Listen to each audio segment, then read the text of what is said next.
কুম্ভটা আবার কি? কোন চিন্তাধারা থেকে বলা যায় যে একটা জায়গায় কেউ স্নান করলে পরে তার সমস্ত পাপ মুক্তি হবে, মোক্ষ লাভ হবে? কুৎসিত। এটা প্রথমত সংবিধান বিরোধী।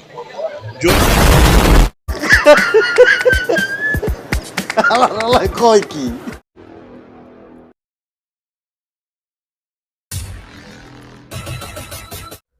নমস্কার, আমি কৃষ্ণপদ অধিকারী।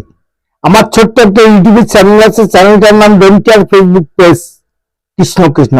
দুটো মানুষকে নিয়ে আজকে আমি এই আলোচনা করছি এবং এই ভিডিওটা করছি। জানি না এই দুটো মানুষের শব্দ কি আছে এবং প্রতিবাদ কি আছে, দেখাবো আপনাদের কাছে। কারণ আমি যে একজন সনাতনী, সেই সনাতন ধর্মের পরে যদি কোনো অত্যাচার অনাচার হয় তাহলে আমিও প্রতিবাদ করি। কারণ আমরা সনাতনীরা যেখানে আমাদের বিশ্বাসযোগ্যর পরে এবং আমাদের ধর্মের পরে আঘাত করে, আমি কি দুটো কথা বলার অধিকার রাখি না?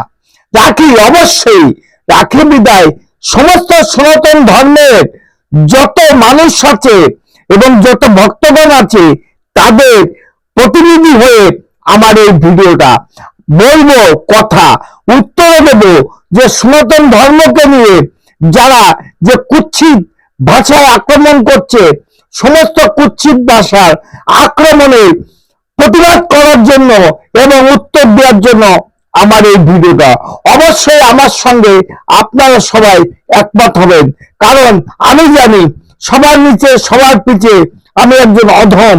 কিন্তু আমাদের সনাতন ধর্মকে নিয়ে যদি কেউ প্রতিবাদ করে এবং কুৎসা করে, তার একটা উত্তর দেওয়ার জন্য আমি থাকি সব সময় আপনাদের পাশে, আপনাদের মাঝে, আপনাদের সঙ্গে।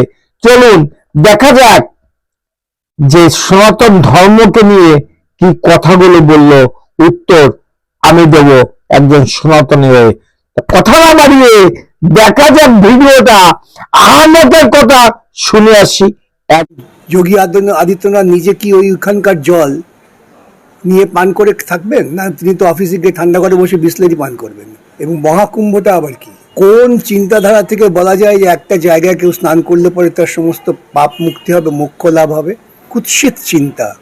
এগুলো ব্রাহ্মণ্যবাদীরা প্রতিষ্ঠা করে গেছেন, আর নিম্ন স্তরের মানুষ ব্রাহ্মণ্যবাদীদের কথা বিনা প্রশ্নে গ্রহণ করেছেন। সুন্দরী সুন্দরী মহিলাদের ডেকে নিয়ে গেছেন। আপনি তো একটা আইনজীবী, আপনার সঙ্গে আইনের তর্ক করে আমি পারবো না।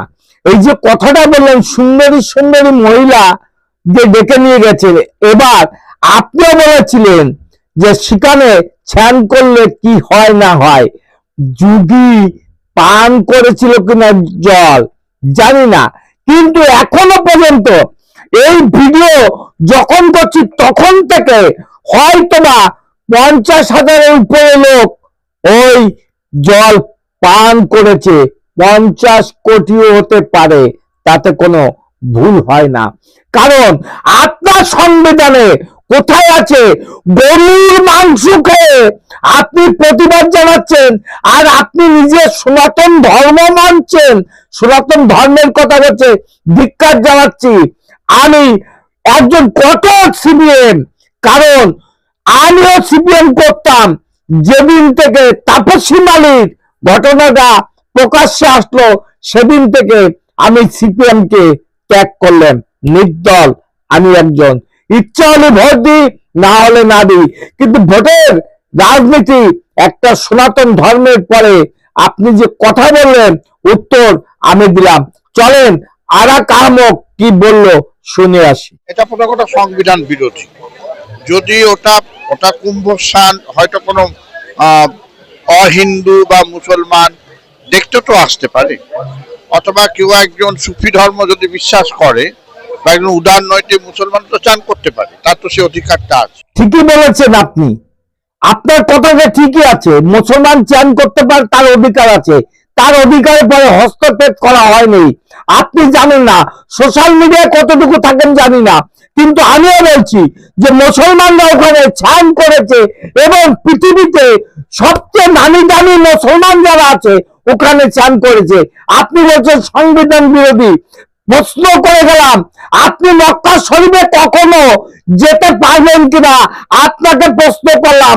এই সমস্ত আলফাল কথাবার্তা বন্ধ করুন। জানি আপনি একজন নামি দামি গুণী ব্যক্তি, কিন্তু আমার কাছে আপনি একটা নগণ্য এই কথার জন্য। কারণ আপনি সনাতন পরে অত্যাচার যেটা করলেন সেটা ভালো না। যাই হোক, আমার চ্যানেল নাম don't care Facebook page Krishna Krishna. অপদার্থদের শিক্ষা দিতে পারলাম কিনা জানি না, কিন্তু আগামী দিনে আপনারা জেনে রাখবেন, সনাতনী যারা আছে তারা একটু সতর্ক থাকুন। নমস্কার, টাটা। Madam, when sorry.